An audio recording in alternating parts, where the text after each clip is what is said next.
And that's what we had. Now, of course, I often get the argument, well, yeah, okay, that might be true, but maybe look at Greece. Doesn't that need to be running austerity because government that was so responsible in Greece? This is where it's really convenient not to read history, because you can make statements like that without analysing them. So did irresponsible lending by the Greeks cause the crisis? Well, the data's available. And that's what it looks like. The blue line is government debt. And yes, that's quite a high level of government debt, 100% of GDP back in 2000. But it doesn't change until after the crisis. Okay? It can't have caused the crisis. It was that level for 10 years before the crisis began. Look what happened to private debt. Flatlining at about 40% of GDP right through to 1995, and then way up to 100 and something percent when the crisis began, and continued to rise because the GDP is falling after that event. So it's a similar pattern to America. So it's high government debt, fair enough, but there's no change in the ratio over time. And when you look at the scale of that private debt lower, it's the same thing that happened in America, only bigger. It's from 30% to 120% across those periods. So bank lending, just as I said, bank lending was the source of the crisis in America, it's also the source of the crisis in the USA. So let's do a bit of a comparison of the two. So here's government debt. The blue line is Greek government debt, the red is American. Yep, sure, bigger level for the Greek, but there's no trend in either before the crisis. Okay, if you're focusing on that to say whether there's anything going wrong with capitalism, everything's fine, which is what the OECD was saying. But both rise after the crisis. And then look at the Americans, that's now tapering and starting to fall because their GDP is rising. Now the Greek ratio is rising, not because they're spending more money, it's because their GDP is falling. That's why the ratio is rising. Looking at private debt, in this case, it's the Americans are more irresponsible. A high level of private debt. Their private debt level before the crisis was 130% of GDP back in 2000, rose to about 160, 170%, then rose a bit more after that, then fell. So they're both rising, and they both reach a peak after the crisis. Looking at the deficits, government spending. Okay, government spending, yes, Greek spending was normally higher than American. This is the deficit, the increase in government debt as a percentage of GDP was bigger throughout. But notice what happens after the crisis. The American level of spending actually rises, then reaches a peak and then slowly falls, never goes negative.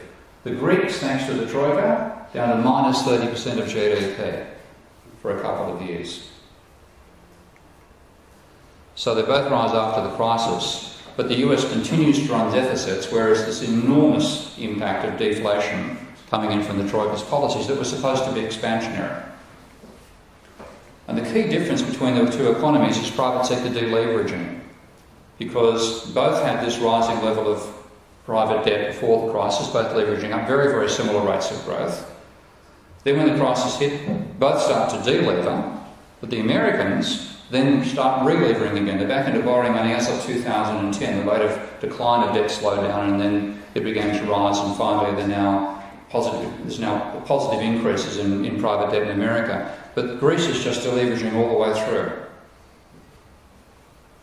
So that's the impact of the government's austerity. It didn't stop the private sector from continuing to delever, whereas the Americans did. And unemployment follows those patterns. This is now looking at the relationship between unemployment and debt change in America, and I've now inverted the unemployment scale so the correlation is more obvious there. That's the minus 0.9 I showed you a while ago. Is Greece different? We'll see in a moment. Minus 0.93 from 1998, but that's when I get, that's the earliest date I can get Greek unemployment data for. Look at Greece. Just continued going down, same correlation, minus 0.94.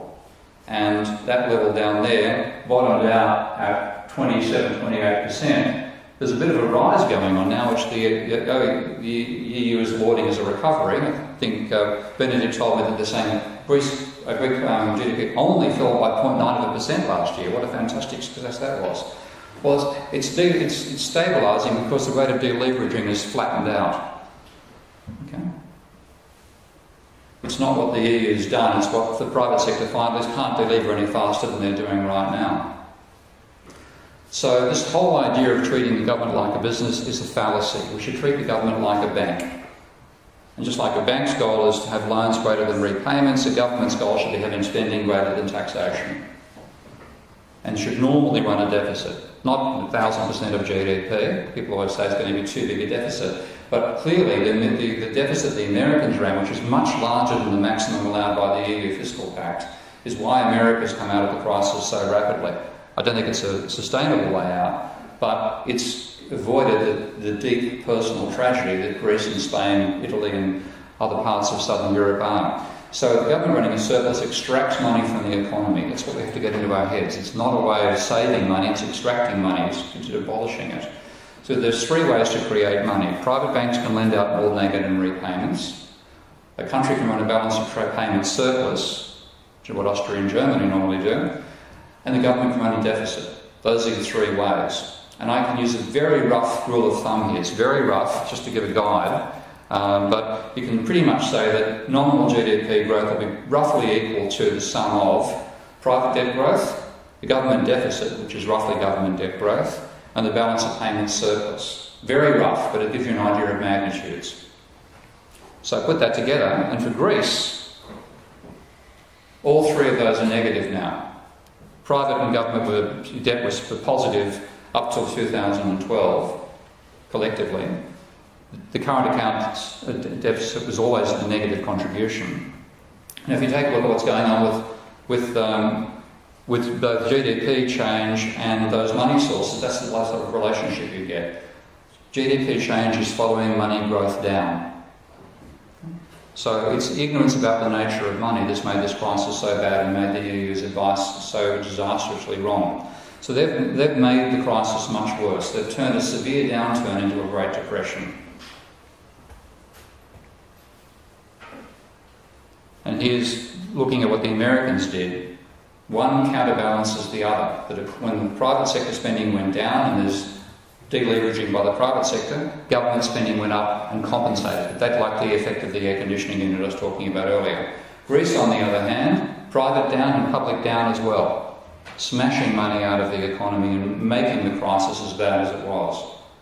Didn't have to be anywhere near as bad as it is in southern Europe. And now what you've got is deleveraging running at 12% of GDP. It's an enormous rate in Greece right now, versus releveraging in the States. It's gone from minus 4% at the depth of the crisis in 2010 to plus 7% now. So the troika's policy has failed because rather than stopping the private sector from deleveraging, it's forced it to continue deleveraging. Well, there have been two sources taking money out of the economy. It's gone from plus 3% deleveraging. There's actually, the Greek debt was still rising, private debt was still rising in 2010, from plus 3% of GDP to minus 8%. So what the troika has done is turn a strong downturn, would never have been a mild downturn, they've turned a strong downturn into the second Great Depression of Europe. And the cause is bad economic theory. They think they're doing the right thing. This is actually a little anecdote I have in the opening, in the preface of Debunking Economics. I had a school, I went to a Catholic school and had a brother there who was a great character who let us have debates where he would just let one of us chair the discussion and he would sit at the back and not say a word. Fabulous chance to discuss ethics. We were discussing one politician back in those days, 40 years ago plus, and somebody was criticising him and somebody called out, well, at least he's sincere. And the whole class basically admitted, yeah, well, he can't argue that yes, he's sincere. And this teacher piped up from the back row and said, don't overrate sincerity. The most sincere person you'll meet in your life is the maniac chasing you down the road with an axe trying to chop your head off. Now that's what the troika is like. They sincerely think cutting your head off will make you feel better. So we need